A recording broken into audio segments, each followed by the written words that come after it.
김성환의 시사야.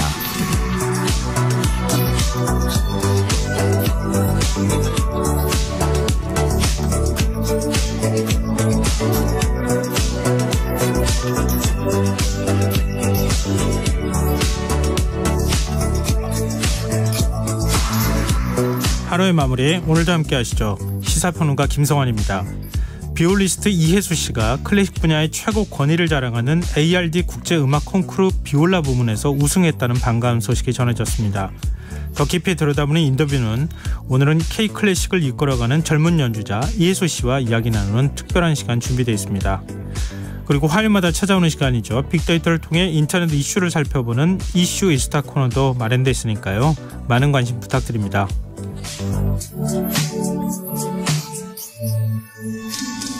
김성환의 시사에는 청취자 여러분의 관심과 참여 기다립니다.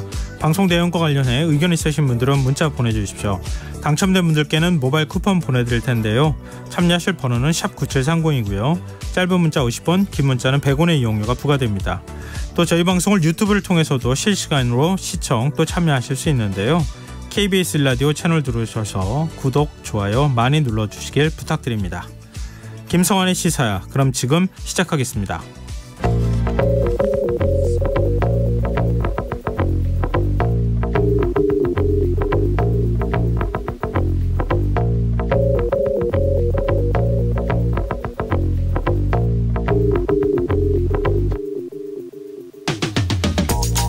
지난 8일 전북 전주의 한 빌라에서 40대 여성이 생활고에 시달리다 숨진 채 발견됐습니다. 고인의 옆에는 출생 신고조차 하지 못한 아기가 있었던 것으로 알려져 안타까움을 더했는데요. 정부가 오늘 뒤늦게 대책을 내놨습니다. 고인이 된 여성의 경우 관리비와 전기요금, 건강보험료를 오랫동안 내지 못해서 지난 7월 위기가구로 지정됐지만 다가구 주택의 세부 주소를 알지 못해 상담을 못했던 만큼 관련 제도를 정비하겠다는 건데요. 벌써부터 반쪽 대책이 아니냐라는 비판이 나옵니다. 현행법상 다가구 주택 전입신고는 동호수 기재 의무가 없기 때문에 법 개정이 아닌 제도 정비만으로는 문제를 해결할 수 없다는 지적이 나오는데요.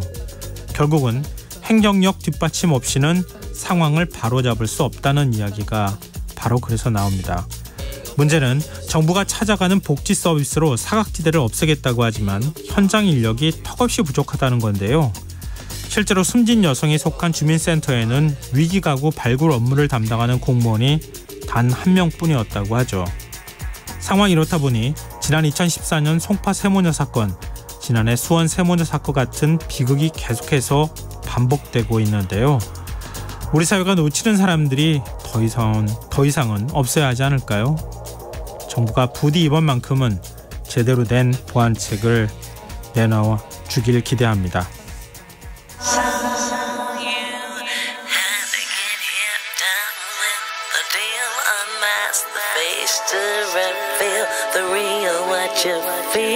You and your everyday situations, all the unnecessary complications.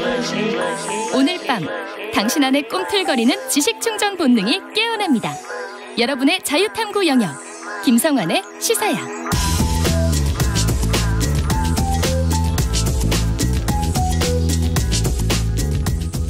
오늘 어쩌던 뉴스 꼼꼼히 정리해드리는 뉴스야 시간입니다. 오늘은 곽재훈 프레시안 기자 나와 계십니다. 안녕하세요. 네, 안녕하세요. 네, 김정은 북한 국무위원장 전용 열차 러시아에 진입은 했는데 북쪽으로 계속 올라가고 있다면서요?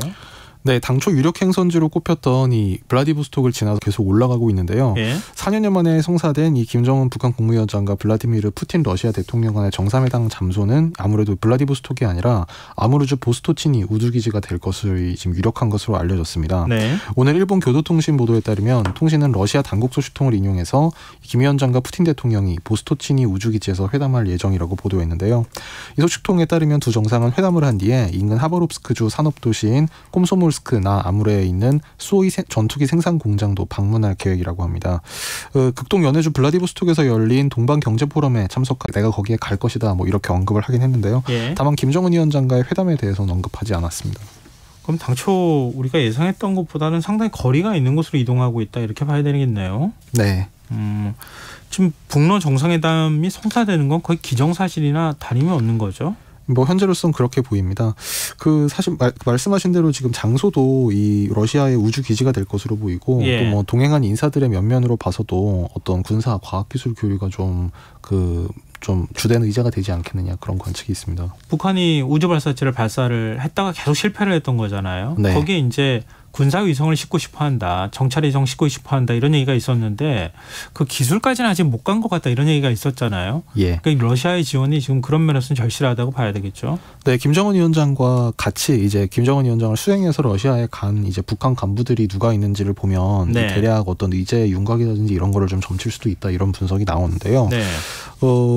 김정은 위원장의 그 러시아 방문 그 출발 때 이제 보도한 북한 매체 보도를 보면 이 김 위원장 뒤에 뭐 당연히 최선희 외무상이 섰고 그 뒤로 이제 리병철 당 중앙군사위원회 부위원장 그리고 박정총 군정지도부장 등 군부 인사들이 줄줄이 자리를 했습니다. 네. 또 뭐 김명식 해군사령관, 김광혁 공군사령관, 조출용 군수공업부장, 또 김정관 국방성 1부상 등 이제 군 수뇌부가 대거 포함이 됐고요. 특히 눈에 띄는 인사는 이 북한의 국가비상솔 우주과학기술위원회 위원장을 맡은 박태성 당 과학교육비서입니다.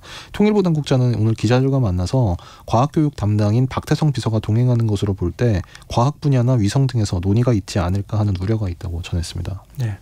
김정은 위원장이 열차에서 잠깐 내려가지고 러시아 인사들한테 뭐 인사하는 관리들과 인사하는 모습까지 지금 동영상이 공개되고 있는 이런 상황이네요. 어쨌든 뭐 3박 4일 동안 이동을 한다고 하니까 좀 하루 이틀 정도 더 기다려야 되지 않을까 싶은데 정확하게 어느 장소에서 어떤 회담이 성사가 되는지 좀 지켜봐야 될 것 같습니다. 그런데 상당히 미국 입장에서는 좀 예민하게 계속 반응하고 있어요. 지금 경고 메시지를 또 내놨네요. 네, 매슈 밀러 미 국무부 대변인은 현지 시간 11일 정례 브리핑에서 이 북러 정상 간 무기 거래 논의 가능성과 관련해서 우리는 이번 회담 결과를 매우 면밀하게 모니터링할 것이라면서 북한에서 러시아로의 어떤 무기 이전도 다수의 유엔 안전보장이사회 즉 안보리 결의 위반이라고 지적했습니다. 밀러 대변인은 우리는 러시아의 전쟁을 지원하는 어떤 단체나 국가에 대해서도 공격적으로 제재를 집행해 왔다면서 계속 이런 제재를 집행할 것이고 적절하게 새로운 제재를 부과하는 데도 주저하지 않을 것이라고 했습니다. 지금 러시아가 우크라이나 전쟁을 하면서 지금 재래식 무기가 좀 그 물량이 좀 부족한 것으로 지금 뭐 알려지고 있는데 네, 포탄이나 뭐 이런 게 부족하다는 거잖아요. 네, 그와 관련해서 아까 전해드린 이 북한의 이 김정은 위원장 수행당 명단에 이제 조출용 군수공업부장이 포함이 돼 있는데 네. 이 군수공업부가 재래식 포탄 등의 생산 이제 유통 이런 걸 책임지고 있는 자리이기 때문에요. 이와 관련해서 이제 재래식 무기를 지원하고 대신에 위성 기술 등을 지원받는 게 아니냐 이런 우려가 나오고 있는 겁니다. 어제도 러시아 당국자가 우리 정부를 향해 일종의 경고 메시지를 보냈었는데 우리 정부는 지금 어떤 입장입니까? 네, 우리 정부는 북한과 러시아의 안보리 결의 그리고 국제사회가 양국에 부과한 무기거래 및 군사협력 금지 의무를 되새겨야 한다고 재강조했습니다. 네. 임수석 외교부 대변인은 오늘 정례 브리핑 때 어떤 유엔 회원국도 불법 무기거래를 포함한 안보리 대북제재 결의를 위반해서는 안 된다면서 특히 국제사회의 평화와 안정을 해치는 북한과의 군사협력은 더더욱 이뤄져서는 안 될 것이라고 강조했습니다.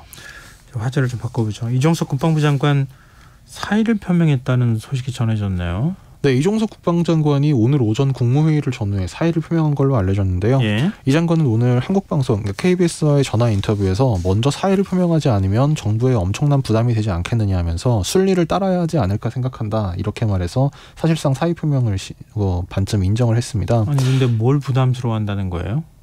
그러니까 이제 부담을 준다는 거예요? 그 얘기인데요. 이제 국방부 장관이 지금 뭐 좀 알려져 있다시피 금주 중에 뭐 일이면 내일 단행될 이 소폭 개각에서 교체가 유력한 자리로 예상이 되어 왔는데요. 네. 뭐 이제 윤석열 대통령이 순방을 마치고 귀국한 후에 국방부, 그다음에 여성가족부, 문화체육관광부 3개 장관을 교체할 것이다 이런 관측이 많은 상태지 않습니까? 네. 근데 지금 민주당에서 이종섭 장관에 대해서 탄핵을 추진하겠다. 지금 어제 이재명 대표가 이렇게 발표하면서 이 탄핵 추진이 가시권에 들어왔는데 그러니까 최상병 그 수사와 관련해서 개입했다. 네, 맞습니다. 예. 수사 외압 의혹 관련해서 이제 예. 이종섭 장관에 대해서 대통령에게 해임 요구를 했는데 예. 묵묵부답이니까 이제 우리가 탄핵을 추진하겠다 이렇게 얘기를 했는데 문제는 국회법상에 탄핵 그 소추안이 국회 본회의를 통과를 하게 되면 예. 그때부터는 해당자의 직무가 정지되고 임명권자도 이제 해임도 할 수 없게 됩니다. 이제 그렇게 되면은 뭐 이 헌법재판소에서 탄핵 심판 결론이 날 때까지 장관을 뭐 교체할 수도 없고 해임할 수도 없고 이제 이런 상태가 되는 거기 때문에 아마 이종섭 장관은 이제 그런 거를 우려해서 이제 후임 장관을 임명할 수 있는 길을 본인이 사퇴함으로써 열어주겠다.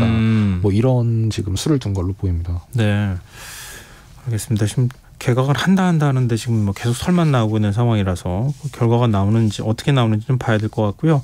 좀 그렇게 되면 민주당 입장에서는 해임하지 않으면 탄핵까지 추진하겠다 이렇게 얘기를 했던 건데 본인이 사퇴를 해버리면 지금 그걸 더 추진하기도 어려운 애매한 상황이 되는 거 아닙니까?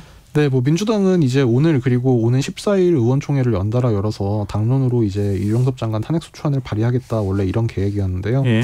뭐 사실 오늘 의총 후에 이제 그 김만규 원내대변인이 기자들과 만나서 만약에 대통령이 사의를 수리하게 될 경우에는 사실상 탄핵은 불가해진다. 이제 이 점을 인정을 하고 네. 다만 뭐 이제 탄핵 자체가 목적이 아니었고 이종섭 장관이 장관으로서 부적격하고 이 진상 규명을 하고 책임자에 대해서 그 책임을 묻는 것이 이 민주당의 목적이었기 때문에 그 장관 교체된 것, 지금 만약에 그 사의를 수리하게 된다면 그렇게 해임이 된 것만 해도 뭐 어느 정도 이제 민주당의 지적이라든지 아니면 여론의 비판을 받아들인 것으로 볼 수도 있다. 뭐 이렇게 설명을 했습니다. 국민의힘은 어떤 입장입니까? 국민의힘은 그 이종섭 장관 오늘 사의 표명 기사가 나온 다음에는 아직 공식 입장 표명이 없습니다. 아무래도 여기에 대해서 뭐 정부 쪽에서 나오기 전에 여당에서 먼저 확인하기가 좀 껄끄러운 걸로 보입니다. 군인권센터는 이 사의 표명이 증거인멸 아니냐 뭐 이런 의심을 하고 있는 겁니까? 네, 시민단체 군인권센터는 오늘 성명을 내고 이종섭 장관 교체 시도는 윤석열 대통령 외압 의혹의 주요 증거를 인멸하는 행위라면서 사표가 수리된다면 국민은 최상병 사망 사건 수사에 개입한 이들이 서로 공모해 한쪽은 사표를 내고 한쪽은 이를 수리해 증거를 인멸하는 것이 아닌지 의심하게 될 것이라고 지적했습니다. 지금 국가안보실 2차장이 바뀌었잖아요. 그러니까 사의 표명했잖아요. 국방비서관의 경우에는 뭐 본인이 총선 출마 때문에 미리 그만둔다는 얘기를 했다고 하는 것 같고 2차장 그만두는 것도 사실 최상병 수사와 관련이 있다 이런 얘기가 나오고 있는 상황인데 국방부 장관조차 사의를 표명하면 더 이상 진상규명을 할 수 없게 되는 것 아니냐 뭐 이런 얘기를 하고 있는 거네요. 네, 뭐 군인권센터라든지 또 이제 민주당 야당 같은 경우에도 이종섭 장관이 이 최상병 수사에 대해서 지금 박정훈 대령과 지금 사실상 대립하는 양상을 보이고 있는데 이 이종섭 장관도 국방부 차관 등 이제 국방부 고위 간부들이 네. 앞서 장관에 이미 보고됐던 내용에 대해서 이걸 뒤집은 게 뭐 때문이냐, 뭐 대통령실로부터 어떤 뭐 지시나 이런 것이 있었던 것이 아니냐 이런 의심을 갖고 있는 상태입니다. 뭐 이거는 민주당이 의심했다기보다는 박정훈 대령이 그 얘기했잖아요. 네. 쾅쾅쾅 치면서 대통령이 뭐 경로했다는 얘기를 전해 들었다 이렇게 얘기를 했던 거잖아요. 그렇죠. 네. 이제 박정훈 대령이 이제 그런 뭐 이제 본인의 뭐 입장을 뭐 이렇게 공식적으로 이제 나와서 얘기를 했고 이제 거기에 따라서 이제 시민단체 그다음에 뭐 야당으로부터 이제 의혹의 시선이 계속 있는 상태인데 예. 이 와중이기 때문에 지금 이종섭 장관 교체라든지 말씀하신 대로 이제 청와대 국가안보실 그 대통령실 국가안보실 참모들의 교체 이런 것들에 대해서도 뭐 의혹 어린 시선이 좀 있는 상태인 겁니다. 근데 그나저나 개각은 언제 하는 겁니까? 날짜가 좀 대략 나옵니까? 뭐 사실 뭐 몇 번째 이 비슷한 얘기를 되풀이하게 되는데 뭐 예. 사실 인사는 뭐 나오기 전까지는 사실 뭐 정확하게 언제 나온다 뭐 이걸 예측하기가 상당히 어려운 부분이 있어서요. 네. 현재로서는 내일이 좀 유력하지 않겠느냐 뭐 이런 관측이 있습니다. 그래서 일단 이종섭 장관 사표를 수리를 하고 그에 이어서 이제 2차 개각을 단행할 가능성이 좀 높은 것으로 알려지고 있고 네. 이제 그럴 경우에 국방부 같은 경우는 후임 장관이 인사청문회를 거쳐서 임명이 될 때까지는 지금 차관 대행 체제로 아마 운영이 되지 않겠느냐 이런 관측입니다. 네, 지금 여러분께서는 KBS 라디오 김성환의 시사회와 함께하고 계십니다. 계속해서 뉴스야 이어가겠습니다. 오늘 국회 정보통신위원회, 과학기술정보통신위원회, 이른바 이제 과방위에서 김만배 인터뷰 의혹과 관련한 현안 질의가 열릴 예정이었잖아요. 근데 결국 이 파행을 빚었네요. 네, 오늘 과방위 전체 회의는 이제 여당에서 주장해서 이제 열리게 된 겁니다. 예. 원래 앞서서는 이제 야당에서 이제 뭐 후쿠시마 오염수 문제라든지 이제 이런 것을 그 현안 질의를 해야겠다고 전체회를 열자고 했는데 네. 이제 그때는 이제 그 여당 소속인 이 장제원 위원장이 뭐 여야 간에 협의가 안 됐으니까 못 연다라고 했는데 사실 오늘도 마찬가지 이유로 파행이 됐습니다. 이 김만배 신앙님 이 허위 인터뷰 의혹 관련 현안 질의를 위해서 예. 이제 오늘 그 국회 과방위가 소집이 됐지만 여야 간 대치 그때 파행이 됐는데요. 과방위는 애초에 이날 오후 이제 방송통신위원회 그리고 방송통신심의위원회를 대상으로 현안 질의를 하겠다는 계획이었는데 민주당 간사인 조승래 의원을 제외한 야당 의원들은 불참했고 또 조승래 의원도 항의한 직후에 바로 퇴장하면서 회의가 약 20분 만에 산회가 됐습니다. 장제원 과방위원장은 간사간 안건 합의가 되지 않았기 때문에 당장 안건을 상정하는 건 무리가 있어 보인다라고 산회 이유를 설명했습니다. 네. 그리고 이 보도와 관련해서 이 방송통신심의위원회가 긴급 안건으로 좀 상정을 해놓은 거잖아요. 지금 이제 인용 보도한 방송사 관계자들도 다 불러서 의견을 듣겠다는 겁니까? 네, 방송통신심의위원회 방송심의소위원회는 오늘 그 서울 양천구 목동 방송회관에서 회의를 열고 KBS 1텔레비전의 이 KBS 뉴스9 그리고 MBC의 뉴스데스크, SBS의 8뉴스, JTBC 뉴스룸 등 지난해 3월 7일 이 뉴스타파 김만배 인터뷰를 인용한 보도들에 대해서 중징계를 전제로 제작진 의견 진술을 듣기로 했습니다. 해당 안건들 심의에는 여권 추천의 류희림 소위원장, 황성욱 허연회 위원만 참석을 했고요. 야권 추천 옥시찬 김유진 위원은 불참했습니다. 네. 우리 이거 어떻게 봐야 될지 모르겠는데 김기현 국민의힘 대표하고 강승규 대통령실 시민사회 수석이 문학계 인사 관련된 발언을 내놨는데 여러 우려의 목소리가 나오네요. 네, 오늘 서울 중구 한국관광공사에서 이 사단법인 문화자유행동이라는 단체의 창립 기념식이 열렸습니다. 이 문화자유행동이라는 단체는 좀 보수 성향의 이 문화예술인들이 모인 단체로 알려지고 있는데요. 이 자리에서 김기현 국민의힘 대표가 윤석열 정부가 강조하는 가치에 따라 활동하는 문화예술인을 지원하겠다, 뭐 이런 취지의 발언을 하는가 하면 일본의 후쿠시마 오염수 방류에 대해 공개 비판한 밴드 자우림 보컬 출신 가수 김윤아 씨를 뭐 개념 없는 개념연예인이다 이렇게 저격하기도 했습니다. 이 김 대표는 이 창립 기념 심포지엄에 참석을 해서 국민의힘과 윤석열 정부는 자유, 법치, 공정을 강조하고 그것을 계속 키워나갈 핵심 키워드라고 생각한다면서 그 가치에 기반해 문화예술계에서 활동하는 분들이 포부를 키워나갈 수 있도록 생태계를 확충하는 데 동반자가 되드리겠다 이렇게 얘기했습니다. 또 최근에 어떤 밴드 멤버가 오염처리수 방류 후 지옥이 생각난다고 이야기한 것을 들으며 개념 없는 개념 연예인이 너무 많은 건 아닌가 생각했다 이렇게 꼬집기도 했습니다. 같은 자리에서 강승규 대통령실 시민사회 수석도 문학의 자유를 왜곡하는 세력이 많다. 또 대한민국의 문화 자유가 최근 많은 위협을 받고 있다. 이런 주장을 하면서 인권이나 연대, 자유의 이름의 형식을 빌려서 오히려 자유를 왜곡하는 세력들이 그들만의 이득을 위한 리그를 펼치는 게 현실이고 문학계에서 특히 이런 부분이 많다. 이렇게 주장을 했습니다. 이 문화자유행동 오늘 창립식을 가진 이 단체 같은 경우에는 창립 선언문에서 이 개인 자유를 억압하는 구조를 혁파하고 문화의 본원적 가치를 회복하는 것이 한국 사회 위기 극복 최우선 과제 이런 취지의 주장을 했는데요. 그러면서 내세운 실천 과제를 보면 문화 분야에서 자유민주주의와 시장경제의 가치 확산 및 발전을 위한 방안을 개발하고 관철한다. 또 자유민주주의 가치에 기반한 문화활동 주체 양성 및 다른 사회주체와 연대를 도모한다. 뭐 이런 내용이 담겼습니다. 사실 김기현 대표, 강승규 수석의 이 같은 발언은 최근 이제 그 신임 문화체육관광부 장관으로 유인촌 대통령 특보가 지금 뭐 하마평이 오르고 있는 가운데 나온 것이어서 더 눈길을 끌었는데요.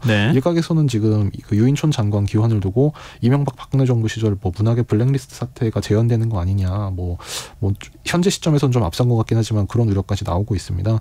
유특보는 이른바 그 MB 블랙리스트, 그러니까 이명박 정부 시절에 이 문학의 그 블랙리스트 관련 의혹에 대해서는 일관되게 부인을 해왔는데 최근 이제 지난달 하순 조선일보 인터뷰 때 좌파 예술인들도 이념의 굴레에서 벗어나야 한다거나 뭐 굳이 정치적 표현을 하고 싶다면 말릴 수 없지만 정부 예산을 지원해달라고 요구해서는 안 된다. 나라 돈으로 국가 이익에 반하는 작품을 만드는 게 말이 되느냐, 뭐 이런 말을 최근에 하기도 했습니다.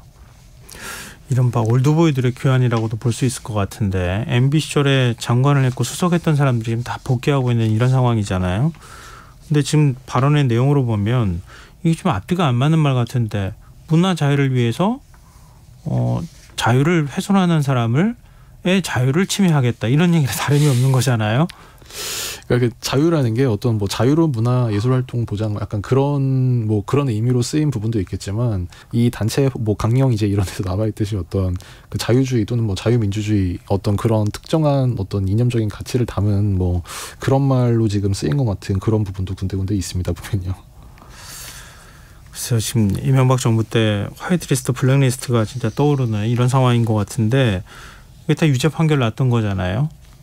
그렇죠. 그러니까 법원에서 박근혜 정부 블랙리스트 같은 경우에는 법원에서 대부분 판결이 났고요. 이 이명박 정부 이제 그 지금 유인촌 특보 연관된 부분 관련해서는 그 부분은 정확하게 처리가 되지 않았는데 뭐 그렇기 때문에 이제 특보 같은 경우에는 지금 자기는 봐라 하나도 처벌받은 것도 없고 나온 것도 없지 않느냐, 이 사실이 아니다 이제 이런 주장을 계속 하고 있고. 그래도 괜찮다. 예, 물론 이제 뭐 도종환 전 지금 의원 이제 문재인 정부 때 문화부 장관 지낸 도종환 장관 같은 경우에는 장관 시절에 기자간담회를 해서 내가 이제 유인촌 장관 때 그 당시 작가협회 사무총장이었는데 뭐 이런 일을 겪었다 뭐 그런 얘기를 하기도 했는데 좀 서로 뭐 증언이나 이제 경험이 좀 엇갈리는 상황이라고 할 수 있겠습니다. 네. 문화계 인사들이 어떤 반응을 앞으로 보일지 좀 궁금하네요. 그런가 하면 KBS 이사회가 오늘 김희철 사장 해임안을 의결했네요. 네, 앞서서 KBS 이사회가 오늘 오전 임시 이사회에서 이 김희철 사장 해임 제청안을 의결해서 인사혁신처에 전달했는데요. 네. 그러자 윤석열 대통령 조금 전인 오늘 저녁 7시 반쯤에 KBS 이사회가 제청한 이 김희철 사장 해임안을 바로 제거했습니다.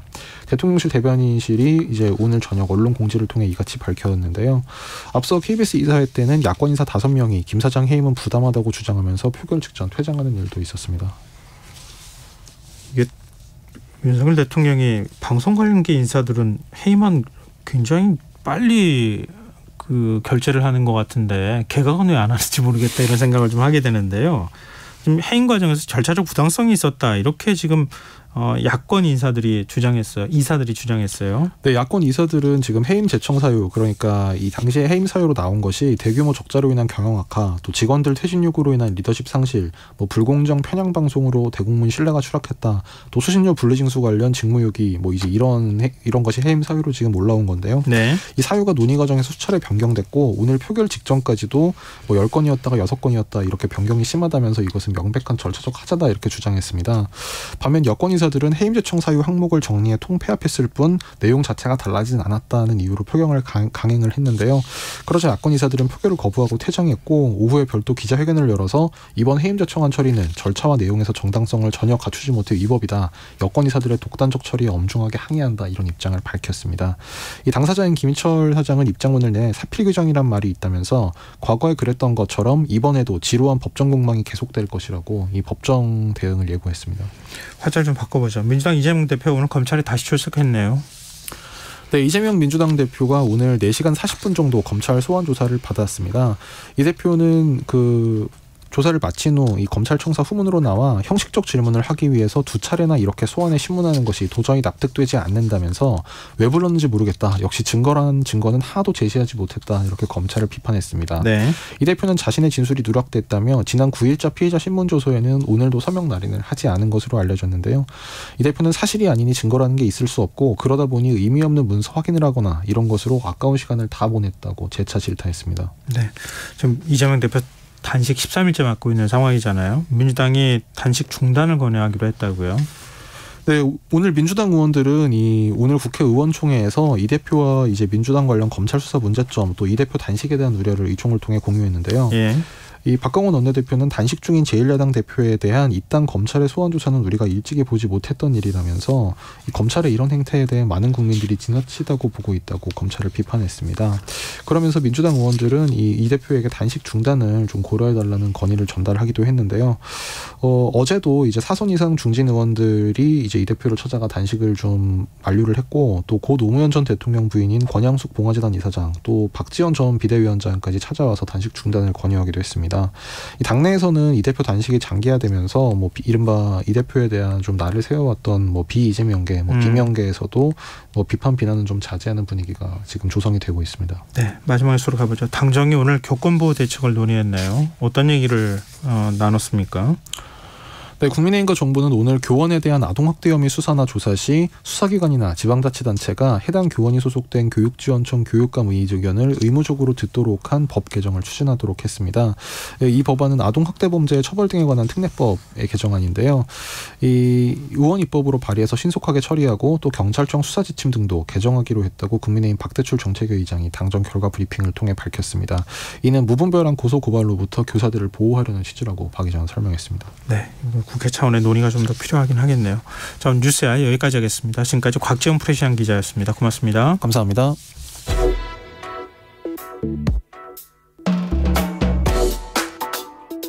더 나은 내일을 준비하는 시간 KBS 1라디오 김성환의 시사야.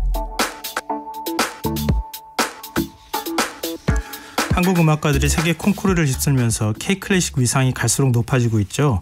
이번에는 비올리스트 이혜수 씨가 제72회 ARD 국제음악 콩쿠르 비올라 부문에서 1위를 차지했습니다.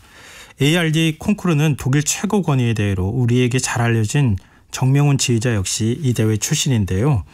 비올리스트 이혜수 씨 연결해서 소감 들어보도록 하겠습니다. 안녕하십니까? 네, 안녕하세요. 네, 일단 축하드립니다. 감사합니다. 네, 먼저 우승 소감 좀 들어볼 수 있을까요? 네, 사실 아직 되게 얼떨떨하고 실감이 나진 않는데 일단 너무 영광스럽고 너무 감사드립니다. 이번에 이 비올라 부문 말고도 상을 더 탔죠?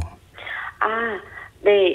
이번에 저는 특별상도 받았고요. 네. 그리고 ARD에서 이제 하프랑 더블 베이스 그리고 피아노 트리오 부문도 이렇게 같이. 원래 이렇게 상을 많이 줍니까? 사람에 따라 개개인에 따라 다른 것 같긴 한데요. 예.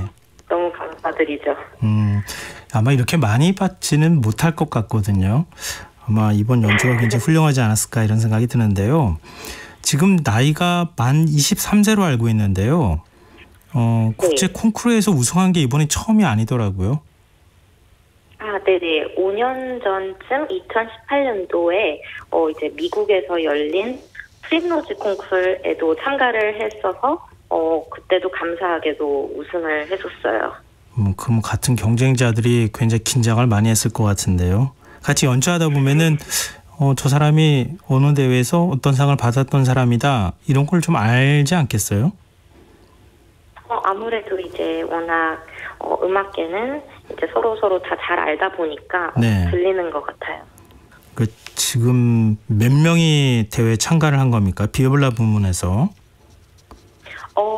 한 47명 정도 참가한 걸로 알고 있어요. 47명이 그러면 어떻게 경쟁을 하는 겁니까? 일반적인 콩쿠르 같은 경우에는 저도 사실은 이렇게 경쟁하는 과정을 잘 모르거든요. 네네. 우선 이 ARD 콩쿠르 같은 경우에는 총 5단계에 걸쳐서 이제 콩쿠르이 진행이 되는데요. 네. 우선 첫 번째 단계에서는 한 콩쿠르 6개월 전에 프리스크리닝 라운드라고 해서 네. 참가를 희망하는 사람들이 영상을 이제 제출을 해요. 예. 근데 제가 이제 듣기로는 한 150명 정도가 영상 제출을 했다고 해요. 네. 그래서 이제 그중 47명 정도가 선발됐다고 들었고 이 중 선택이 된 사람들만 위넨에서 본 콩쿠르를 참가할 자격이 주어져요. 네.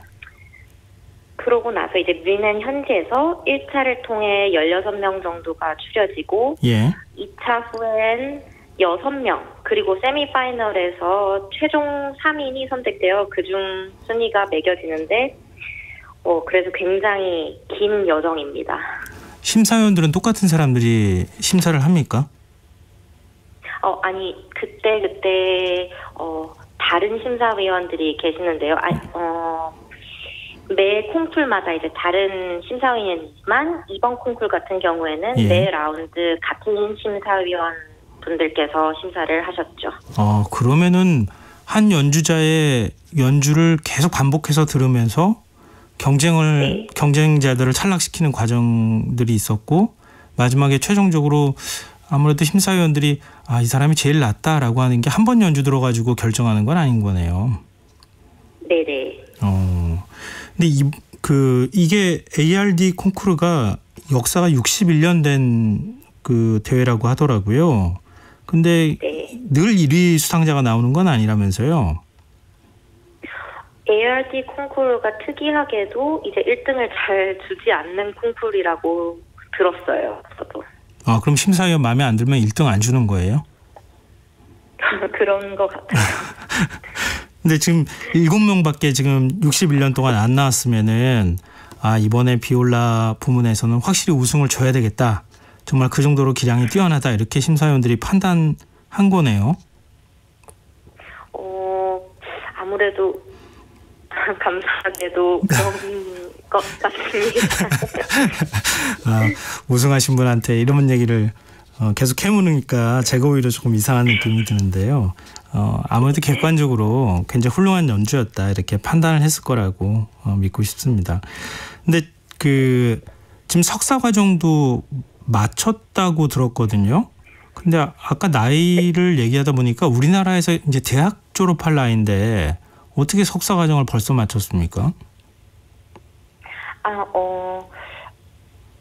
석사 과정을 제가 많이 일찍 한 건 아니지만 살짝 일찍 하긴 했는데요. 이제 제가 13살 때부터 미국 필라델피아에 있는 커티스 음악원에 재학을 했는데 이제 그곳이 아무래도 대학생들과 함께 배우는 곳이라서 그때부터 대학 과정을 조금 일찍이 받았다고 생각하시면 될 것 같아요. 그래서 13살에 대학을 갔어요. 네.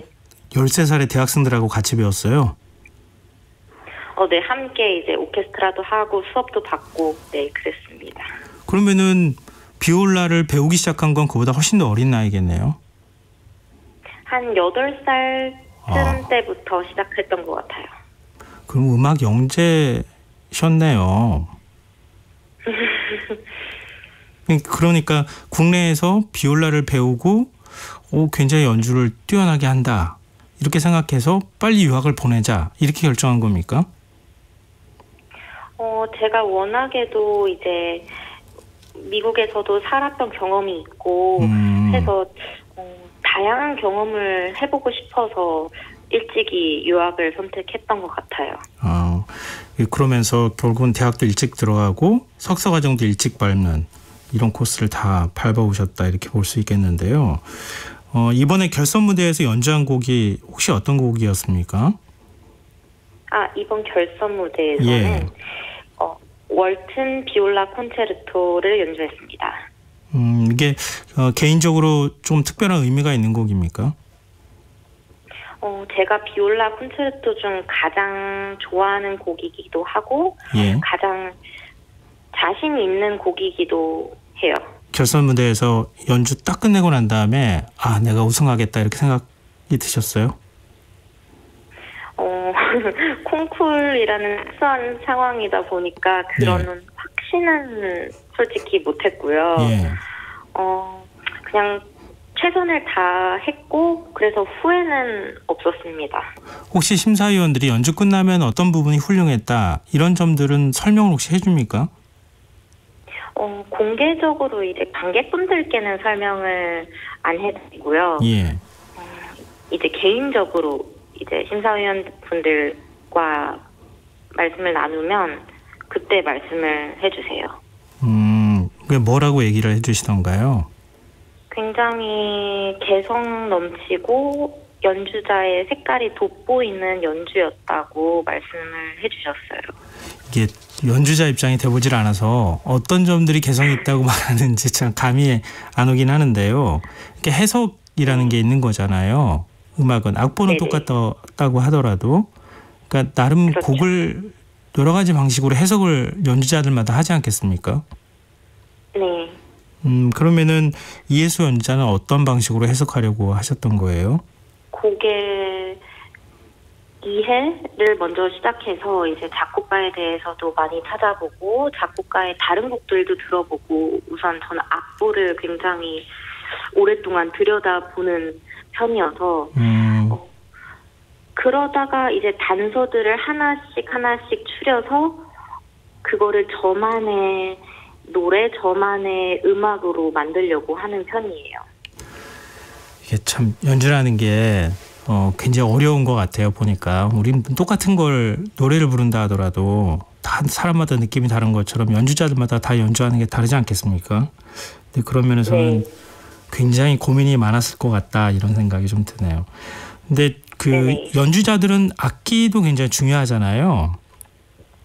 네. 이제 콩쿠르 직전에 악기를 지원받으셨다고요? 네. 이번에 너무 감사하게도 삼성문화재단에서 정말 아주 좋은 시기에 가스파로 다살로라는 메이커의 비올라를 지원받았어요. 네. 1590년도에 만들어진 아주 아름다운 악기라는 걸 꼭 말씀드리고 싶었습니다. 아니 근데 연주자들이 이렇게 악기를 익숙하게 자기한테 맞추는 과정도 시간이 좀 필요하지 않나요? 네, 그래서 저도 이번에 아주 좋은 시기라고 말씀을 드렸던 게 한 대략 6개월 전 정도에 받았어요. 예. 사실 부족하다면 부족하지만 어느 정도 악기를 알아가기에는 다행히도 충분한 시간이어서 딱 악기와 좀 친숙해질 때쯤 콩쿠르를 나오게 된 것 같아요. 그런 면에서 지금 그 비올라를 연주하고 계시는 거잖아요. 비올라는 바이올린하고 첼로의 한 중간 음역대를 가지고 있다 이렇게 제가 알고 있는데 맞습니까? 네, 맞습니다. 근데 연주하기가 굉장히 힘들다고 그러더라고요. 네, 왜냐면 사이즈가 굉장히 천차만별이긴 한데 바이올린이랑 같은 방식으로 들고 서서 하는 악기인데 아무래도 이제 사이즈가 훨씬 커지다 보니까 어려움이 더 있는 것 같아요. 연주할 때 힘도 더 많이 들고요. 네네, 소리 내는 것도 좀 더 굵직하고 굵직한 소리를 내기 위해서 더 무게감을 실어야 하고 음정도 아무래도 더 간격이 넓다 보니까 음정을 찾아가는 데 있어서도 조금 더 어려움이 큰 것 같아요. 한국인 그 가운데 비올리스트가 많이 있습니까? 저의 나이 또래에서 꽤 계신 것 같아요. 물론 다른 나이대 분들도 계시지만. 그렇군요. 그동안에 굉장히 상대적으로 어린 나이에 유학도 가시고 결국은 이제 세계 최정상에 오르신 거잖아요. 근데 네. 앞으로 이제 지금 이제 굉장히 주변에서도 많은 축하 받으시고 또 앞으로 이제 협연을 할 기회도 많이 있을 것 같거든요. 앞으로 어떻게 네네. 계획을 갖고 계시는지 궁금해요. 저는 사실 가장 큰 목표는 이제 아무래도 비올라라는 악기가 많은 분들 아시겠지만 또 이제 모르시는 분들도 많잖아요. 네. 그래서 이 비올라라는 정말 매력적인 악기를 대중분들께 많이 소개시켜드리는 게 저의 가장 큰 목표이고 솔로 활동 협연뿐만이 아니라 실내악 앙상블 활동 통해서 이제 비올리스트뿐만이 아니라 음악가로 기억에 남고 싶습니다. 국내 클래식 애호가들이 굉장히 기뻐하실 것 같고 국내 이제 한국의 언론에도 많이 소개가 돼서 많은 분들이 좀 기뻐하고 계시는데요. 마지막으로 혹시 인사 말씀 전하실 게 있으면 말씀 듣고 좀 마무리하면 어떨까 싶거든요. 앞으로도 더 다양하고 여운이 남는 연주를 들려드릴 수 있도록 더 많이 노력하도록 하겠습니다. 네. 감사합니다. 지금 어디 계시는 거예요? 지금은 뮌헨에서 남은 일정을 마무리하고 있습니다. 네, 뮌헨에서 앞으로 이제 연주하시는데 건강 관리도 굉장히 필요할 것 같고요. 자기 관리도 굉장히 힘들 텐데 앞으로 좋은 연주 많이 보여주셨으면 좋겠습니다. 오늘 다시 한번 우승 축하드린다는 말씀드리고요. 여기서 마무리하겠습니다. 고맙습니다. 감사합니다. 네, 지금까지 ARD 국제음악 콩쿠르 비올라 부문 우승자 이혜수 비올리스트였습니다.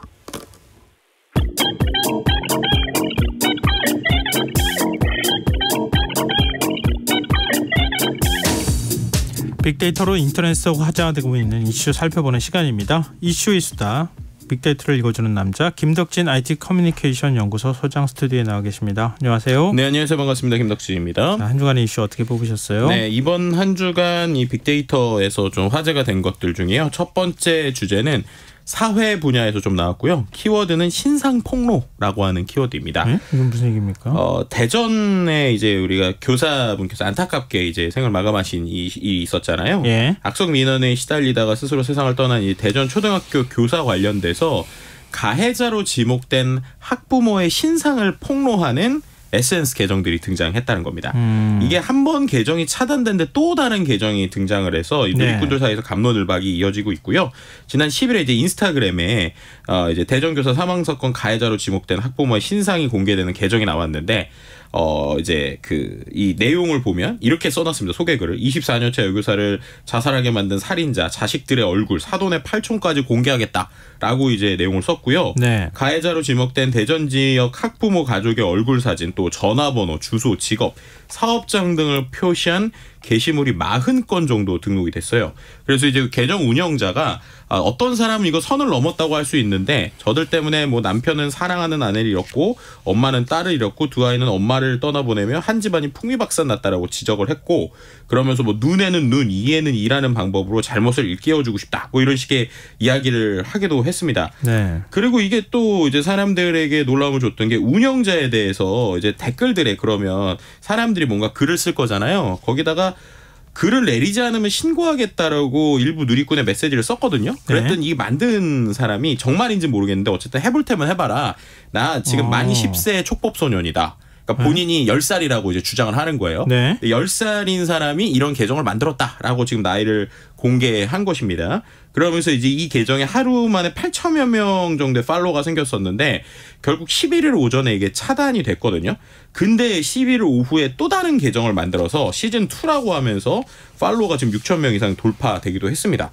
이 부분에 있어서 여러 가지 갑론을박이 있는데 근데 계정에 달려있는 댓글들을 보면 오히려 뭐 대견하다, 응원한다, 불의에 참지 않는 행동 칭찬한다 뭐 이런 식의 이야기들이 있고 또 추가적인 신상 공개를 부추기는 댓글들까지 등장하기도 했거든요. 그러니까 일각에서는 이거 공개 수위가 지나치다는 지적과 또 이제 해당 사건과 관련 없는 사람이 뭐 가해자로 지목될 수도 있다. 무고한 피해자가 발생할 수도 있다는 우려가 제기되고 있고요. 이 때문인지 이제 지금 이 소위 신상이 털렸다라고 표현하는 대전 학부모의 입장문이 또 SNS에 올라오기도 했어요. 문제 행동을 보이는 4명 중에 1명의 부모라는 사람이 이제 밝혔다라고 하면서 자식을 가르쳤던 선생님이 생을 마감해서 안타깝고 애통한 심정이다라고 얘기를 하면서 그럼에도 불구하고 이제 본인이 이제 어떻게 보면은 좀 이런 부분에 있어서는 뭐 오해가 있다 이런 식의 이야기를 하기도 했고요. 또 이 부분에 있어서 가해자로 몰린 상황에서 생계를 위협받고 아이 신상까지 공개됐다. 심적 고통을 받고 있는 상황이고 사실관계도 모른 채 추측성 글이나 악성 루머가 유포되면서 2차 가해를 받는다라고 호소를 했습니다. 끝으로 뭐 결백을 입증하기 위한 모든 방법을 동원할 예정이다. 뭐 이런 식의 얘기를 했고요. 그리고 또 이거와 관련돼서 한 가지 이슈가 더 있는 게 이 부분에서 이제 그 앞서서 말씀드린 대로 지금 어쨌든 가해자로 지목받은 부모들 중에 한 명이 이제 본인의 사업으로 프랜차이즈 이제 매장을 하나를 운영하고 있었어요. 근데 그 매장에 자꾸 이렇게 포스트잇으로 사람들이 뭐 여기다가 이제 뭐 글을 안 좋게 써가지고 계속 붙이고 있었던 SNS 글들이 좀 올라왔습니다. 그래서 이 부분에 있어서 계속 또 프랜차이즈 본사를 또 압박하는 글들을 SNS에 사람들이 올렸어요.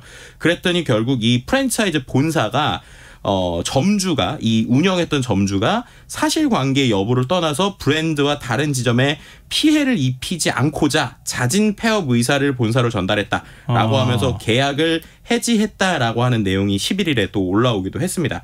그래서 이제 결론적으로 좀 정리를 드리면 SNS에서 지금 이러한 이른바 한 사람의 신상을 이야기를 하고 거기에 대해서 실제 여러 가지 행동들이 일어나고 있는데 문제는 이런 기사들의 뉴스에 좀 공통적인 댓글을 보면 과하다라고 생각하는 사람은 거의 없고요.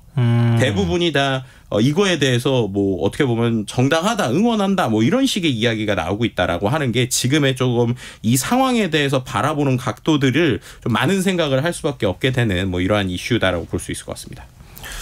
뭐 분노한 심정이나 이건 충분히 이해할 수 있을 것 같은데 이 방식 자체는 굉장히 위험하지 않아요? 네, 그러니까요. 이 부분에 있어서 말씀하신 것처럼 이게 향후에는 뭐 소송으로도 갈 수도 있고 또 이제 이것이 또 다른 어떤 피해나 이제 잘못되는 부분들에 대한 고민들이 나올 수도 있을 것 같은데요. 이제 그럼에도 불구하고 이렇게 많은 사람들이 상당히 분노를 내비치는 것 어떻게 보면 더 빠르게 정확하고 명확한 수사가 좀 일어나야 된다라는 부분을 또 한 번 더 해석해 볼 수도 있을 것 같습니다. 네, 사회분양 키워드가 또 있다고요? 네. 운전자라는 키워드로 2개의 뉴스가 나왔는데요. 이게 운전자인데 좀 이거를 뭐라고 표현해야 될지 모르는데 황당한 좀 운전자들의 이야기입니다. 정확하게 말하면 범죄에 가깝습니다. 만취 운전자가 경찰대 지구대에 차를 몰고 들어가서 횡설수설하다가 검거되는 황당한 사건이 이제 생긴 거예요. 네, 그래서 그 부분에 있어서 실제로 경찰청 유튜브 채널에도 나온 것인데 한 검은색 차량이 경기 고양시의 모 경찰서 지구대 앞을 지나면서 이유 없이 경적을 울리고 몇 분 뒤에 지구대에 들어와서 다시 차를 주차했다고 합니다. 뭐 차에서 내린 운전자가 비틀거리면서 지구대 주차장 안을 배회하기도 했는데 이걸 보고 경찰관이 운전자에게 다가가서 무슨 일로 오셨냐라고 말을 걸었는데 운전자가 횡설수설하고 술 냄새가 너무 나서 이제 경찰관이 바로 음주 측정에 들어갔다고 해요. 그랬더니 면허 취소 수준이 0.2% 만취 상태였고 운전자를 이제 도로교통법 위반으로 바로 붙잡아서 조사를 하기도 했습니다. 그뿐만 아니라 또 이번에 같이 나온 이 키워드 중에 운전자에 대한 키워드가 강남 한복판에서 마약에 취한 채 주차 시비가 붙은 상대방을 흉기로 위협한 30대 남성이 현행범으로 체포됐다. 이런 뉴스도 나오고 있습니다. 그러니까 정확한 뭐 사건 경위를 조사한 뒤에 구속영장을 신청 등 검토하겠다고 하는데 어쨌든 강남에서 지금 11일에 오후 4시 반쯤에 신사동 거리에서 외제 승용차 주차하다가 시비가 붙은 상대방을 흉기로 위협한 30대 남성 A씨가 긴급 체포되기도 했는데요. 이렇게 정말 여러 가지로 운전이라고 하는 부분들이 이렇게 흉기가 될 수 있는 부분처럼 나오고 있는 것들에 대한 좀 우려들 이런 것들이 SNS로 나오고 있는 상황입니다. 네. 자, 2위 주제 어떤 겁니까? 네, 2위 주제는 스포츠 분야고요. 스포츠가 지난주에도 2위였는데 지난주에는 정말 축구 경기에 대한 내용이었는데 이번 좀 내용이 달라요. 네. 야구 분야인데 키워드는 심판입니다. 이게 이제 앞서서 얘기했던 거랑 조금 연결이 될 수 있을 것 같은데요.